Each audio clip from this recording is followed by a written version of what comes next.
Sayın Tandoğan Topçu hocamızın mikrofonunu biraz açacağız. Kıymetli protokol üyelerimiz şu anda bu büyük heyecan için hazırlar ve vatanımıza, milletimize hayırlı uğurlu olması için hayır dualarını hocamızdan rica ediyoruz. Amin.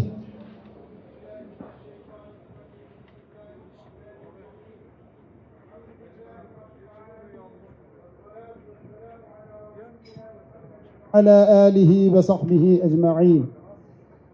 İlahi ya Rabbi, şu anda Serhat şehrimiz, Ağrı ilimizin Diyadin ilçesine bağlı Molla Kara köyünde altın madeni işletme tesisi temel atma töreninde devlet ricalimiz ile birlikte ellerimizi açtık, boynumuzu büktük, sana yakarıyoruz, yalvarıyoruz.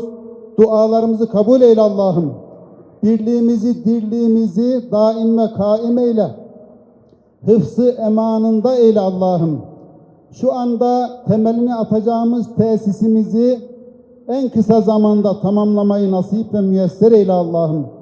Emeği geçen devlet ricalimize ve diğerlerine darein saadeti nasip eyle Allah'ım. En kısa zamanda da açılışında birlik ve beraberlik içerisinde bulunmayı bizlere nasip ve müyesser eyle Allah'ım. Allah'ım devlet ricalimizi hayırlı eyle. Hayırlı olmayanlarını hayırlıları ile tebdil eyle. Hayırlı olanlarına da bizleri yardımcı ve ensar eyle. Devletimizi payidar, milletimizi bahtiyar eyle. Bizleri senden başka hiç kimseye muhtaç eyleme Allah'ım.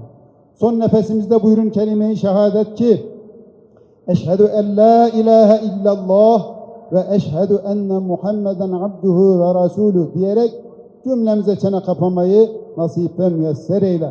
Sübhane rabbike rabbil izzeti amma yasifun ve selamun alel murselin velhamdülillahi rabbil alemin. Hayırların fethi, şerlerin def'i, ümmeti Muhammed'in sıhhat ve selameti için tesisimizin, altın tesisimizin hayırlara vesile olabilmesi için, özellikle Allah rızası için El Fatiha.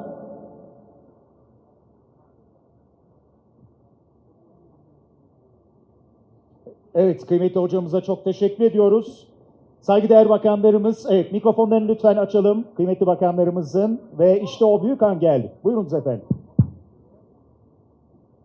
Çok değerli Ağrılı hemşerilerimiz, tabii gerçekten çok mutluyuz. Biz birilerinin yaptığı gibi heykel işinden çok anlamıyoruz. Onlar 2 senede bir heykeli tasarlayıp, üretip ancak dikebiliyorlar.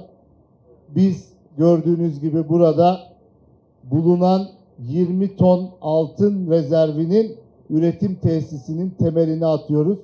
İnşallah seneye son çeyrekte de burada altın üretilmeye başlanacak.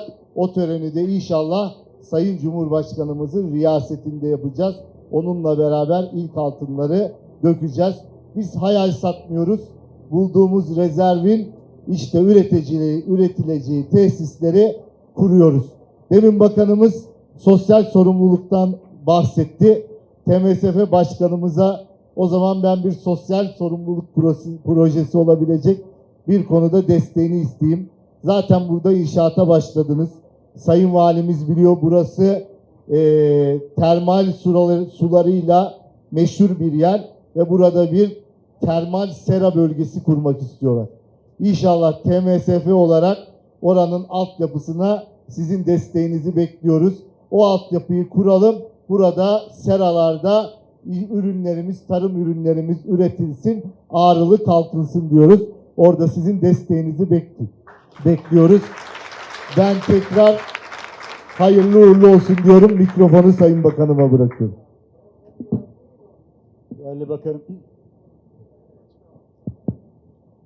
evet, vakit de çok geçti, artık bir daha ikinci bir konuşmaya gerek yok. Ben de Sayın Bakanımın kapanış kısmında söylediği dilek temennilere aynen katılıyorum. Tabii bir inşaat dönemi, doğal olarak yatırım dönemi, yoğun bir faaliyet içerisine geçecek. En büyük temennilerimizden, arzularımızdan, dualarımızdan birisi de buranın kazasız belasız bir şekilde işletme dönemine geçmesi. Aynı şekilde işletme döneminde de kazasız belasız bir şekilde hedefledikleri rakamlara, başarılara bir an önce ulaşmasıdır. Jeotermalle ilgili olarak da teknik destek, biz MTA tarafından gereken desteği veririz. Sayın Başkan da peşin olarak yapmış olsun bu hayrını. Altından sonrası gelecek diyeceğiz. Evet. Hayırlı uğurlu olsun. Allah utandırmasın. Evet, kıymetli bakanlarımızdan bu müjdeleri de aldıktan sonra artık o büyük ana geldi sıra. Heyecanımız dorukta. Ülkemiz için, Ağrımız için çok büyük bir yatırımın ilk temeli, ilk çimentosu şu anda butonlara basarak gerçekleşiyor. Hep birlikte hayırlı ve uğurlu olsun dileklerimizle.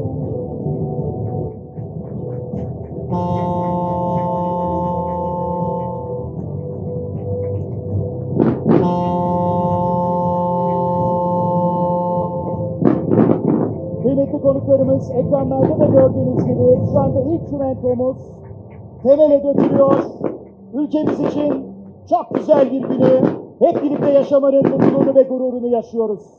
Kıymetli bakanlarımıza, kıymetli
temel atma alanına davet ediyoruz.